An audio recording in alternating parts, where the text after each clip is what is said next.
বন্ধুসকল এইফালে আপোনালোকে দেখিবলৈ পাইছে এইটো আমাৰ এতিয়া বৰ্তমান বালিজানত বনাই থকা হৈছে। এইটো দুলীয়াজানৰ বালিজানত আপোনালোকে দেখিবলৈ পাইছে এইটো আসাম টাইপৰ ঘৰ হয় আৰু ইয়াৰ ফ্ৰণ্ট সাইডৰ পৰা ডিজাইনটো অলপ আপোনালোকক দেখাই দিছোঁ। ইয়াৰ এতিয়া বৰ্তমান কাম চলি আছে আৰু এইফালে আপোনালোকে দেখিবলৈ পাইছে আমাৰ এতিয়া ৰাজু বছে এইফালে মছলা বনাই আছে। দেখিছে কিমান সুন্দৰকৈ কামটো কৰি আছে, হাঁহি হাঁহি। অকণমানো চাওক আপোনালোকে বোকা লগা নাই, তাৰ গাত চিমেণ্ট লগা নাই মানে। আৰু এইজন আমাৰ মিস্ত্ৰী এতিয়া বৰ্তমান কাঠৰ পৰা গজাল উলিয়াই আছে। এজন আমাৰ দুদু মিয়া দা। আৰু এইফালে আপোনালোকে এইটো দেখিবলৈ পাইছে, এইটো হৈছে ড্ৰয়িং ৰুম হয়। এইটো ড্ৰয়িং ৰুমৰ এইটো দেখিবলৈ পাইছে, এইটো ড্ৰয়িং ৰুম। আৰু ওপৰলৈ আপোনালোকে দেখিবলৈ পাইছে এইটো আমাৰ বৰ্তমান পকা কেঁচি কাম চলি আছে।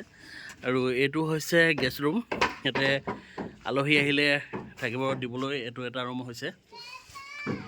এইটো আপোনালোকে দেখিছে, এয়া আমাৰ ওপৰত কেঁচিটো দেখিব পাইছে। ওপৰত এটা সৰু ভেণ্টিলেটাৰ মানে ডিজাইন দিয়া হৈছে।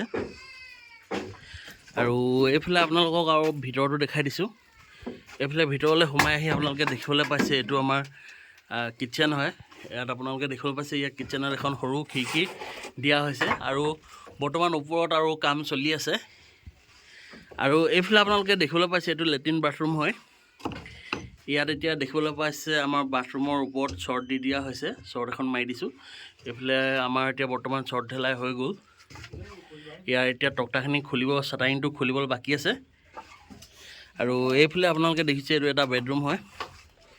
এতিয়া ইয়াৰ বেডৰুমৰ বৰ্তমান ইটা গাঁথনি কাম হৈ গ'ল। আৰু ওপৰলৈ আপোনালোকক দেখাই দিছে এইটো কেঁচি, ওপৰৰ কেঁচিখিনি ইয়াত সম্পূৰ্ণ হৈ গ'ল। আৰু এইডোখৰত আপোনালোকে দেখিবলৈ পাইছে ইয়াত ইটা গাঁথনি কৰি আছে আমাৰ দুলেশ্বৰ দা মিস্ত্ৰী।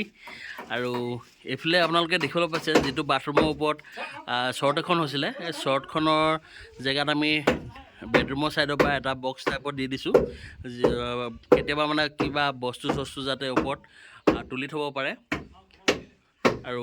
আৰু এটা আমাৰ বেডৰুম আছে, মই আপোনালোকক দেখাই দিছোঁ। এইফালে এটা দেখিবলৈ পাইছে বেডৰুম, এইটো আমাৰ বেডৰুম। আপোনালোকে দেখিছে ওপৰলৈকে কেঁচি এইটো হৈ আছে।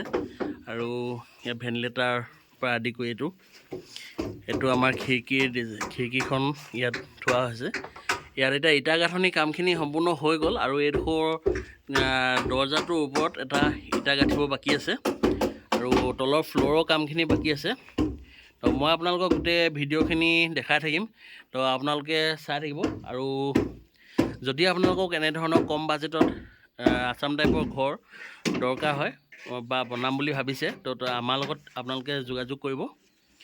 তো আজিলৈ ভিডিঅ'টো ইমানেই দেখালোঁ। আৰু আপোনালোকে আমাৰ ভিডিঅ'টো চাই কেনে পালে জনাব, আৰু চেনেলবিলাক ছাবস্ক্ৰাইব কৰি দিব যাতে আমাৰ নতুন ভিডিঅ'বিলাকৰ আপডেট আপোনালোকে পাই থাকে।